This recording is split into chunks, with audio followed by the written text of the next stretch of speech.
ეს არ არის გადაცემა ყველა მნიშვნელოვან საკითხზე. ეს არ არის გადაცემა ყველა მოვლენასა თუ ფაქტზე. ეს არის გადაცემა ერთზე. კვირის ერთ მთავარ საკითხზე. ერთ მოვლენაზე. ერთ ფაქტზე. მაგრამ ორ მხრივად. ორ წყაროსთან გადამოწმებით. ორი ინტერვიუს სახით. ჩვენ თქვენთან მოგვაქვს განსხვავებული აზრი. მოგესალმებით, გმადლობთ რომ დაგვთანხმდით ინტერვიუზე. მაყურებელს შევახსენებ, რომ ჩვენი სტუმარია ბატონი გენადი მარგველაშვილი, რომელიც არის პარლამენტის განათლების კომიტეტის თავმჯდომარის პირველი მოადგილე. გმადლობთ კიდევ ერთხელ ინტერვიუსთვის. ძიმე ფაქტი მოხდა რამდენიმე დღის წინ 51 სკოლის 2 მოსწავლის სიცოცხლე შეეწირა ახალგაზრდებს მოზარდებს შორის დაპირისპირებას. თავდაპირველად რომ გითხრათ თქვენი ზოგადი შეფასება და ხედავთ თუ არა ამ ფაქტში და მსგავს ფაქტებში, რომელიც სამწუხაროდ ხდება ხოლმე საქართველოში განათლების სისტემის ხარვესებს. პირველ რიგში მინდა მიუსამძიმლო ოჯახებს, ეს შეიძლება ჩავთვალოთ, რომ თითოეული ჩვენგანის შვილი და თითოეული ჩვენგანის მარტო გარდაცვლილები კი არა. აი ამ პროცესში მონაწილე თითოეული შვილის მშობლებად უნდა წარმოვიდგინოთ თავი, რომ რაც შეიძლება კომპლექსურად და სწორად შევხედოთ პრობლემას და სწორი დასკვნები დავაკეთოთ. ახლა განათლების მეცნიერების სამინისტროში არის მნიშვნელოვანი წიაღსვლა იმ მიმართულებით, რომ ჩვენ ვცვლით ეროვნულ სასწავლო გეგმას, რომლის მიხედვითაც ბავშვის სკოლაში სიარულით დაინტერესება იზრდება, რაც ძალიან მნიშვნელოვანია. არის აი ამ ბოლო წლების განმავლობაში განსაკუთრებულად გამოყოფილი პოზიცია, რომ ბავშვებმა კარგად იცოდნენ, რას ნიშნავს მოქალაქეობის პრინციპი და აქედან გამომდინარე ერთმანეთის გულებიდან გამოხედვა ისწავლონ, რაც ასევე მნიშვნელოვანია. მაგრამ ეს არის ყველაფერი დროში დაწერილი პრინციპი და მართლაც მხოლოდ ვთქვათ, ასე რომ ვთქვათ, განათლების სამეცნიერო ვერ დავაბარებთ. რაც არის კომპლექსური, როგორც თავიდან დითხარით და აქ არის სრულიად მთელი ქართული საზოგადოება, ასე რომ ვთქვათ, ამაში ჩართული. შეიძლება ვთქვათ, ჩამოვთვალოთ უბრალოდ, ეს არის თემი, სადაც ეს ბავშვები იზრდებიან, ეს არის ოჯახები, რომლებშიც ისინი იზრდებიან, ეს არის სკოლა, სადაც ისინი სწავლობენ, მეგობრების წრე, ვისთანაც აქვს ურთიერთობა და ასე შემდეგ. მანამდე სკოლას თუ მე დავეცანი სიტუაციას, რაც გარედან ჩანს და სკოლის საქციელი ამ შემთხვევაში არის სრულიად ვთქვათ ისეთი რა ჩამოყალიბებული, მაგრამ ყველაფერი რა აკეთა იმისთვის, რომ ასეთი რაღაც არ მომხდარიყო. როგორც ხედავთ, სკოლის ტერიტორიის გარეთ მოხდა და სულ არ გამოვდივარ ახლა მე იმს ვთქვათ, რომ დავიცვა რაღაც პოზიცია, იმიტომ რომ სანამ გამოძიება სულ არ დასრულდება, ხო, ჩვენ არ გვაქვს უფლება რაღაცა ვთქვათ ვიღაცის მიმართ ვისაუბროთ, მაგრამ ის რომ ვთქვათ, აქ მხოლოდ სკოლის ბრალეულობა არ არის გამოკვეთილი, სრულიად ნათელია, იმიტომ რომ აქ უფრო მეტს ვიტყოდი, მე ეს არის სიყვარულის ნაკლებობა, სიყვარულის დეფიციტი პირველ რიგში და ეს არის აგრესიის რაოდენობის ზრდა სამწუხაროდ, რაც ნამდვილად საერთო ჯამში. რამდენიმე მიზეზს ასახელებენ ძირითადად არსებული ხელისუფლების ოპონენტები უფრო აქტიურობენ, ალბათ გასაკვირი არ არის. მაგალითად ერთი მიზეზი არის, რომ მანდატურის ინსტიტუტი არ არის სათანადო სიმაღლეზე, ვიდრე ვთქვათ, იყო წინა ხელისუფლების დროს. ერთ მიზეზად ამას ასახელებენ. არ ხდება სკოლებში თავიდანვე აღმოჩენა კონკრეტული ძალადობაში შემჩნეული ბავშვების მოზარდების და მათი ქცევის კონტროლი არ ხდება. აი თქვენ როგორ უყურებთ? საკმარისი აქვს დღეს ვთქვათ ბიუროკრატიული აღჭურვილობა მანდატურს იმისთვის. მოდი ნახოთ ესე და მე ეროვნული სასწავლებელმა თქვილა არ მიხსენებია და მოდი გავიაროთ რა დაწვრილებით მაშინ, იმიტომ რომ მე გითხარით რომ კომპლექსური არის. პირველ რიგში ვთქვათ ისა რომ სამწუხარო ფაქტი მოხდა კიდევ ერთხელ მოსამზადებ ოჯახებს, მაგრამ ასეთი ფაქტი ფაქტურად ბოლო 5 წლის განმავლობაში არ მომხდარა.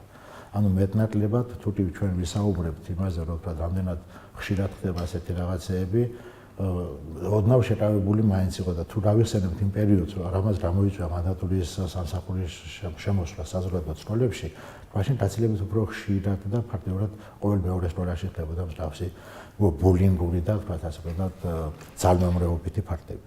ეს ერთი. მეორე, ამ შემთხვევაში თუ შევხედავთ თვითონ მანდატურის სამსახურის საქციელს, კიდევ ერთხელ ვიმეორებ იმას, რომ სკოლაში ეს ფაქტი არ მომხდარა, სკოლის ტერიტორიიდან საკმარისად მოშორებით მოხდა თუმცა დასაწყისი როგორც ამ წუთას იკვეთება მოიყო სკოლაში, ანუ პირველი დაპირისპირება იყო სკოლაში, იქ საუბარი რაღაც სათამაშო პისტოლეტის თუ პნევმატური პისტოლეტის. მოდი ვაცალოთ გამოძიებას ბოლომდე რომ მეტყოთ თქვი, იმიტომ რომ ნამდვილად არ შეიძლება ვისაუბრო ისეთ რაღაცებზე, რაც საერთო ჯამში არ არის ბოლომდე. თუმცა ეს სკოლაში არ მოხდა მარტო ეს ხო არ არის გამოსავალი. ამიტომ ის ბავშვები ხო სკოლაში არიან. მანდატურს დავაბრალოთ მარტო ეს ნამდვილად არ არის. მე გეტყვით ამიტომ პასუხს, ნახეთ მომის ბოლომდე მომისმინეთ და ვიტყვი.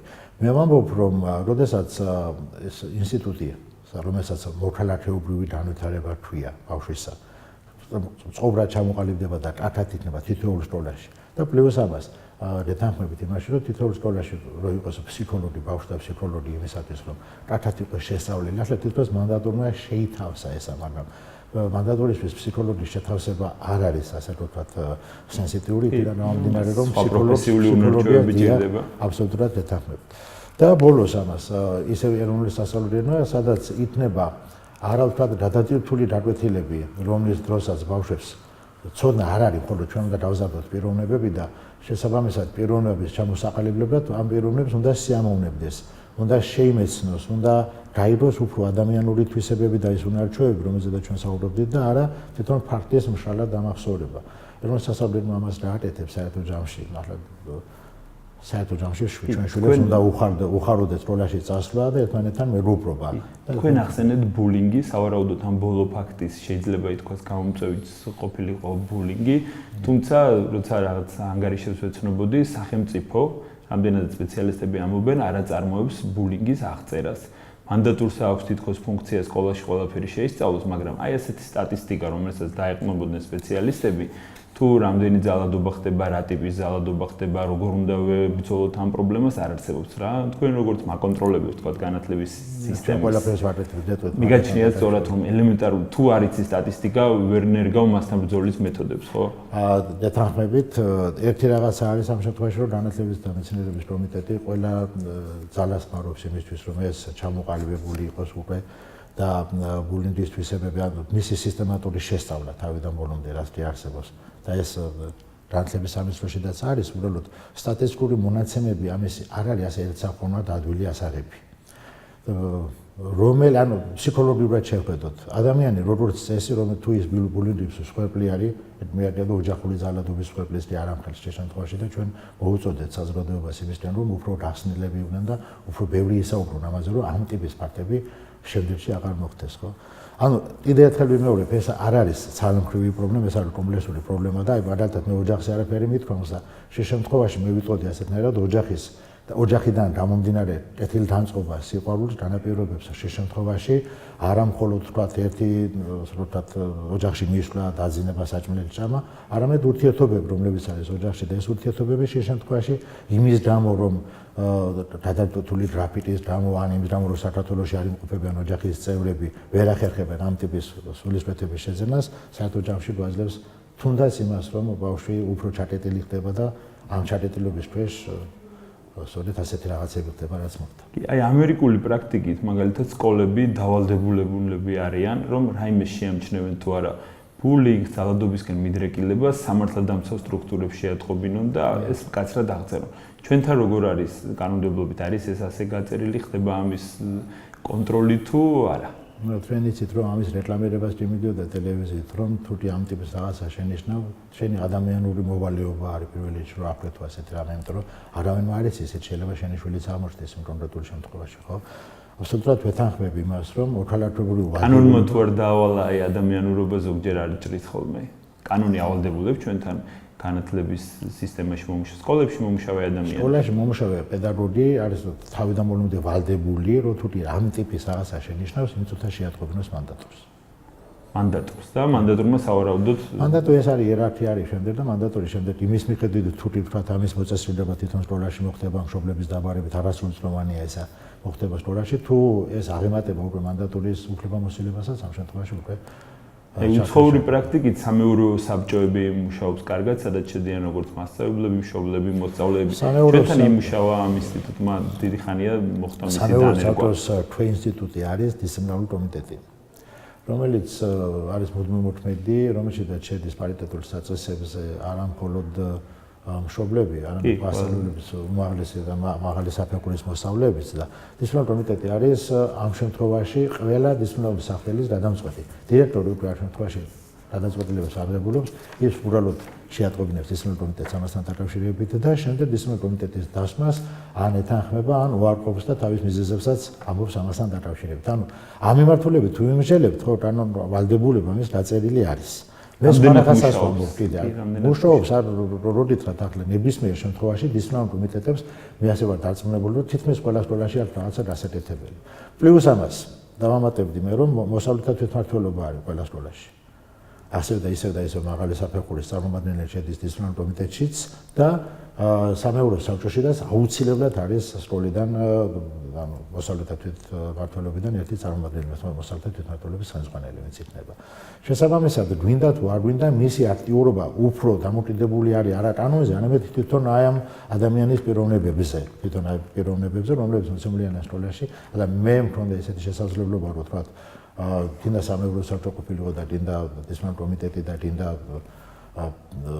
მანდატური სამსახური თვითონ იმ სკოლაში, რომელშიც მე პერიოდის განმავლობაში დირექტორობდი, იყო მოწესრიგებული, კარგად მიმდინარეობდა, მაგრამ დარწმუნებული ვარ იმაში, რომ ყველა სკოლაში ასეთნაირად არ არის აწყობილი, განსაკუთრებულად მოსწავლეთა თვითმმართველობა თუნდაც, ხო? და ის რო თქვა სამოქალაქო კლუბები, სადაც ხშირად განსაკუთრებულად საშუალო და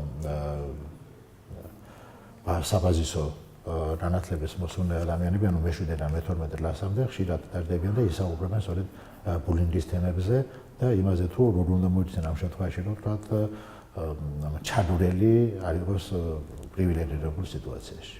კი, ერთ-ერთ მიზეზად მსგავსი ფაქტების სახელდება ერთ-ერთ მცირე მიზეზად სკოლების გადატვირთულობა. მაგალითად არის პოპულარული სკოლები, სადაც 7, 8 და 10 ერთი კლასია, მაგალითად მე-8 კლასი შეიძლება იყოს 10 ან პარალელური კლასები და ამბობენ რომ მასწავლებელთა კონტინგენტი არ არის ამისთვის საკმარისი, რომ ყველა ბავშვს სათანადო ყურადღება მიაქციოს მათი მოსწრება განსაზღვროს.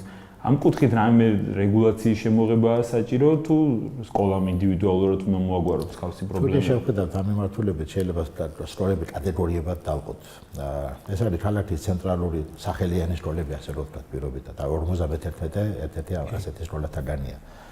არის ქალაქის განაპირა სკოლები, სადაც იმდენი მოსწავლე არ არის კლასში. ეს არის სოფლის სკოლა, ეს არის საზღვისპირა სკოლა, ეს არის ეთნიკური უმცირესობის სკოლები და ასე შემდეგ, ხო? ანუ კაცმაროთას პრობლემები ამ სკოლებში ყველგან სხვადასხვაა. და ის რომ თქვა კლასების გადატვირთულობა და ის რომ უშუალო კონტაქტი, მნიშვნელოვანი კონტაქტი, დიდი ხნის ურთიერთობა თქვა იგივე მასწავლებლისა და მოსწავლეს შორის, იმიტომ რომ კლასში თუ 35 მოსწავლეა თითოეულ ბავშვთან ცოტა დრო რჩება სასაუბროდ, ხოლო კლასში თუ 15 მოსწავლეა, უკვე ჩათვალეთ რომ ორჯერ მეტი დრო რჩება თითოეულთან ხო სასაუბროდ.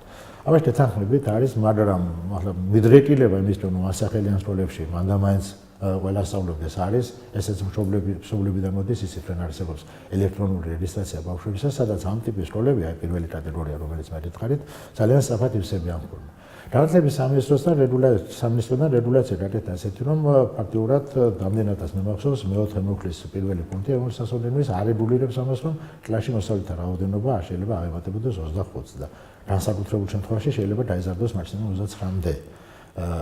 ანუ არის რაც კიდევ უფრო შევამციროთ ამისთან აქცენტი რო გაკეთდეს, ესე შეიძლება ალბათ, მაგრამ ამ შემთხვევაში ბევრი და ისევ თუ თქვათ სისტემატურად გამიხილავთ ყველა ნიუანს, იცით რომ ბიუჯეტზე მიბმა არის თქვათ მოსწავლეთა რაოდენობის სკოლების ბიუჯეტის და ასე შემდეგ, ხო?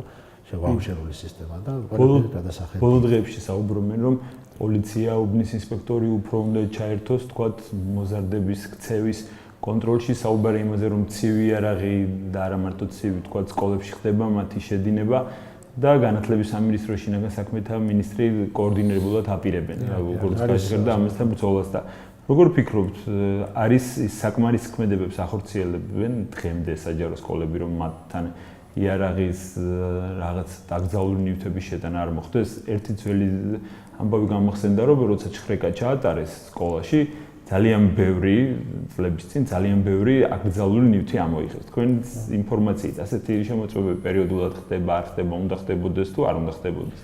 ჩვენ ერთი მიმართულებით მიყავთ საუბარი და მე მინდა რომ მაინც ის აკრძალვა ძალიან ახლოს არის აგრესიასთან. ხდებით რას ვამბობ, ხო? მე უფრო მჭირდება ბავშვი იყოს კეთილგანწყობილი, მოსავლე იყოს კეთილგანწყობილი პედაგოგის მიმართ და უბრალოდ თავის გადაწყვეტილებით არ წამოიღოს ის ნივთი. იდივე სკოლაში. არა, უცხოურ სკოლებში დეტექტორები აყენია, რომ არ შეიტანონ წრელი არა. რაღაც უცხოურ სკოლებში ჩვენ ამერიკის მაგალითად მოიყვანეთ არ მინდოდა და მე კონკრეტულად ამერიკაში მიუხედავად იმისა, რომ ყველაფერი ამ მიმართულებით არ დათქდება, ხშირ შემთხვევაში სკოლებში ძალიან დიდ ტრაგედიებს ნახულობთ ხოლმე. არა, მოსწავლეების შორის მცირეა რიცხვი გავიფაროს ჩვენთან მოსწავლეების შორის. მე ვამბობ ერთ რაღაცას, რომ მე ვფიქრობ, რომ ამ მიმართულებითაც მოწესრიგებულია იგივე მანდატურის ევალდებულება, რომ ამ ტიპის ვთქვათ თუ განსაკუთრებულად მნიშვნელოვანი ვთქვათ ეჭვი არსებობს ასე ვთქვათ როგორც ჩვენ ვამბობთ გონივრული ეჭვი იმისი რომ რომელიმე ბავშვს აქვს მას დამრიდებლით ან დასწრებით ან დირექტორის დასწრებით გაუკეთოს შეხება მას სპეციალურად ვთქვათ ხელსაწყობისათვის დეტექტორი რომ ვთქვათ აღმოუჩინოს ბავშვს ესა თუ აქვს და ჩამოართვას არის ეს დათვალისწინებული ამ მიმართულებით ხო ხდებით ანუ როგორ მოხდა იქ გონივრული ეჭვი როცა არსებობს ამისი ხო მაშინ მას ამის გაკეთება შეუძლია მაგრამ ადა ყოველ წამს ყველა მანდატურს ასეთი გონივრული ეჭვი ხო ვერ ექნება თუ ჩვენ დავავალდებულებთ რომ დილას ნებისმიერი მოსავლე შემოსვლისას ვთქვათ დეტექტორის ქვეშ გადიოდეს და ვთქვათ ვამოწმებდეთ ასეთი ნივთები თუ არ შემოვლენ დამერწმუნეთ რომ ამ ტიპის აკრძალვა შეიძლება ვთქვათ იწვევდეს კიდევ უფრო უარეს იმას შეიძლება გარეთ სკოლის ტერიტორიის ახლომდებარე დამალოს იგივე ნივთი და შემდეგ გამოიყენოს თუკი ამისი სურვილი აქვს ასე რომ ყოველ წამს და ყოველ წუთს ნებისმიერ ადგილას ბავშვს ვერ დავყვებით ანუ არ უფრო სიღრმეები არის ანუ ისევ და ისევ უბრუნდება რომ მრავლობითი კომპონენტი არის შესაძლებელი რომ ბავშვი თვითონ მიხვდეს და არ წამოიღოს თორე ეს ნივთი თუ წამოიღო და თუ უკვე გადაწყვიტა ჩეხოვის ვთქვათ თოფის არ იყოს რომელიც ვთქვათ კედელზე არის და რომელიც ადრე თუნიან გაისვრის თუ მან გადაწყვიტა რომ ამ ცივი იქნება თუ სხვასთან უნდა გქონდეს კონტაქტი ხო ამ შემთხვევაში შეიძლება მანდატორმა და მშობელმა და მასწავლებელმა ვეღარ უშველოს. კი, და ბოლოს შეკითხვა განათლების კომიტეტს აქვს თუ არა რაღაც კონკრეტული გეგმა, კონკრეტული შეთავაზებები მთავრობისთვის? ეს კონკრეტული გეგმა და შეთავაზება შეიძლება განხორციელდეს. კომიტეტის თავმჯდომარემ გააჟღერა და რასაც მოყავს, აი სწორედ რაც თქვენ უწყებათა შორის კომისიის შექმნა, ჩვენ მართლა გულდასმით მინდა რომ ამ კომისიაში მივიღოთ მონაწილეობა, რომ თქვა ჩამოყალიბდეს ყველა სპექტრი და ყველა ფენა ესეთნაირად რომ არც ერთი თქვათ ნიუანსი არ გავჩეს გაუთვალისწინებელი. იმიტომ რომ შეიძლება ერთი გააკეთო იგივე აკრძალო და მიიღო მე ამისგან უარესი რეაქცია. კიდევ ერთხელ ვამბობ და ეს რამოდენიმეჯერ დავემეორე ესა რომ თავარი რომ ბავშვების გულების წინ მიმავალი გზა მოვნახოთ და ისინი თქვათ დავმოხდოთ სიყვარულით ერთმანეთის პატივისცემით სხვისი გულიდან გამოხედვის უნარჩვევებით შევძინოთ რომ არსებობს ასეთი ერიქსონის სკინერის სოციალური განვითარების თეორიები როდესაც გვეუბნებიან ჩვენ რომ რაც არ უნდა პირობა შეუქმნა ადამიანს თუ მას მეგობარი არ აყავს თუ მას რაღაცა ფილანთროპული იდეებია ალტრუიზმის რაღაცა ნაკადი არ აქვს ხო ყველა შემთხვევაში შეიძლება მივიღოთ რომ არ ისწავლის და მაინც იმ მიმართულებით გამოიჩენს თავს რომ თქვათ რაღაც აგრესიით იქნება თუ თქვათ ამ ბულინგით იქნება თუ სხვა რაღაცით ხო თავარი ამოცანა ეგ არის თავარი ამოცანა არის რაც საზოგადოება ახლა ყველა ქვეყანაში ხდება სამწუხაროდ მსგავსი რაღაცა მეტნაკლები ინტენსივობით და ჩვენ უნდა შევეცადოთ ჩვენზე რაც არის დამოკიდებული ისეთნაირი ვთქვათ პრეცედენტი შევქმნათ რომ რაც შეიძლება ცოტა მივიღოთ ამ ტიპის პრეცედენტი რაც მოხდა. დიდი მადლობა. მოგესალმებით, მადლობა რომ დრო გამონახეთ. არ გვაქვს მაყურებელისთვის და სპენელისთვის კარგი თემა, ვსაუბრობთ აგრესიაზე და აგრესიის მსხვერპლზე, გასულ კვირას ესეთი მსხვერპლი იყო ახალგაზრდებში და ვხედავთ პრინციპში, ბატონო, ორ რაღაცა ისეთ პოლარიზებულ ამბავს. ერთი ჯგუფისთვის, საზოგადოების აანალიზებს ამას, რომ სახეზე გვაქვს კონტროლის ნაკლებობა მათ შორის სკოლებში და მეორე ჯგუფი მაგალითად მეორე სტუმარი ამ გადაცემის არის განათლების კომიტეტის ერთ-ერთი წარმომადგენელი, რომელიც ამბობს, რომ სიყვარულის ნაკლებობა გვაქვს. მინდა გავაანალიზოთ საზოგადოებაში რა ტიპის პრობლემებს ვხედავთ, როცა ასეთ შედეგს ვიღებთ. რა ბოც რა თქვით? ასეთ შედეგს როცა ვიღებთ მსხვერპლს. საზოგადოებაში რა ტიპის პრობლემებს ვხედავთ? მართლა სიყვარულის ნაკლებობა გვაქვს თუ კონტროლის ნაკლებობა გვაქვს? რა თქმა უნდა, ყველაფერს ნაკლებობა გვაქვს, ახლა ჩვენ სამწუხაროდ ვერ შევძლებთ რომ რაღაც ერთი მხრიდან დავინახოთ. ალბათ შეუძლებელი იმიტომ არის რომ არ არის ერთი მხარე არ აქვს ამ პრობლემას და არის მართლა კომპლექსური და რთული და მარტო ერთ ადამიანზე ერთ ინსტიტუტზე არ არის დამოკიდებული და ერთ ინსტიტუტი არ განსაზღვრავს ამ პრობლემას და ან წარმოუშვებს და ყველა არის ალბათ პასუხისმგებელი და ყველაფერი გვაკლია. ყველა თავი რაც გვაკლია არის კარგი განათლება და ცოდნა და თავი პრობლემა არის მაინც განათლების სისტემაში. ის რაც სხვა ქვეყნებში არის დასაწყისშივე, ჩვენთან ამის გაცნობები არ ხდება, რომ ადამიანის ფორმირება იწყება ძალიან ადრე და არა 30 წელს ასაკში. სკოლის ასაკში ადამიანი ყალიბდება პიროვნება და მაშინ ყველაზე მეტად ჭირდება მას სწორი მიდგომა და არის ურთულესი ასაკი, ხო იცით? ძალიან რთული ასაკია და სამწუხაროდ ჩვენი ვერც სკოლა, ვერც საზოგადოება, ვერც ხელისუფლება ვერ პასუხობს აი ამ პრობლემას ადეკვატურად და ნუ გონია რომ ეს არის არა პირველხარისხოვანი და არის მეათასხარისხოვანი. სადაც ასე უყურებენ, აი რაღაც დამოუკიდებლობა აღვადგინეთ, რამდენი ხელისუფლება გამოვიცვალეთ, არც ერთმა არ ჩათვალა პრიორიტეტულად და მთავარ პრობლემად განათლება და მით უმეტეს სასკოლო. დეკლარირებულად ალბათ ჩათვალა კიდეც, მაგრამ სწორედ ხელისუფლების ცვლის პროცესში რომ განვიხილოთ, იდეოლოგიურად სხვადასხვა ტიპის სისტემები ქონდა ხო ამ განათლებაში, რაღაცა კომუნისტების დროსაც მაგალითად ამ მოვლენას აკავშირებენ 90-იან წლებს.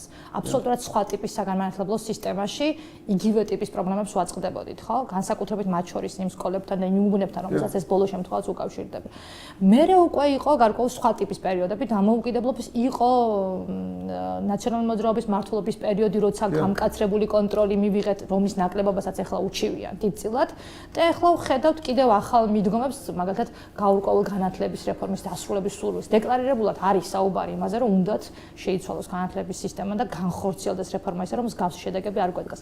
იდეოლოგიურად რამე შეიძლება, თქვათ, გამოსწორდეს, რაღაცას დაეფუძნოს, რაიმე ტიპის იდეოლოგიას, თუნდაც განათლების სისტემის რეფორმა, რომ დავაზღვიოთ, პრევენცია გავწიოთ ამ დანაშაულებების და ძალადობის. არ ვიცი, რას გულისხმობ. ხო, აი მაგალითად, მე მგონია იდეოლოგია არ არსებობს. ერთი იდეოლოგია ვიცი მარტო თავისუფლება, მე სხვა არ ვიცი და თქვენ რას გულისხმობთ? აი თავისუფლების სწავლება, როცა საუბრობენ იმაზე, რომ სწორედ კონტროლის ნაკლებობა და ძალიან ბევრს, მათ შორის მოქმედ მთავრობასაც გაახსენა მანდატურის ინსტიტუტი, რომელსაც უნდა გაამკაცროს კონტროლის სკოლებში.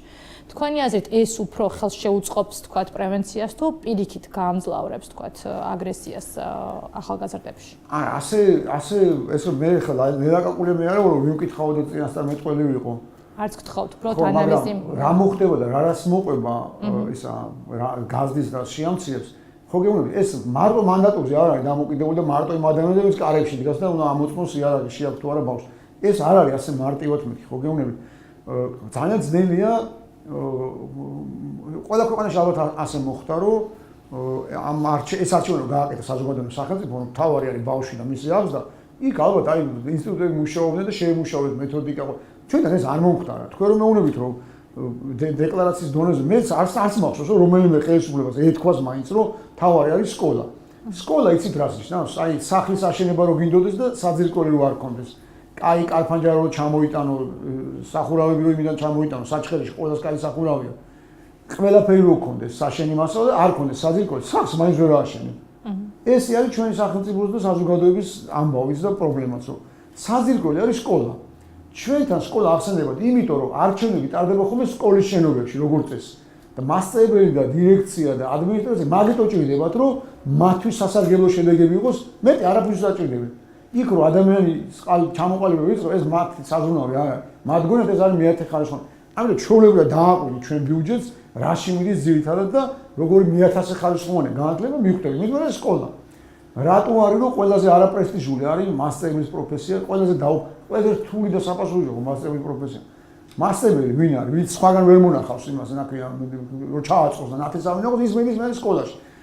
რა თქმა უნდა, ეს იმას ანიშნავს, რომ კარგი პედაგოგები და ღირსეული ხალხი არ არიან, რა თქმა უნდა, მაგრამ ისინი ძალიან ცოტანი არის.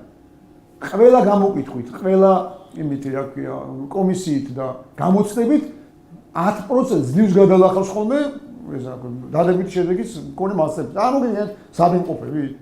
წარმოგიდგენთ, აი, რაზე გეუბნებით. ვცდილობთ რომ წარმოვიდგინოთ. 10%-ს ერთხელ 11% იქნება და ერთხელ 12%.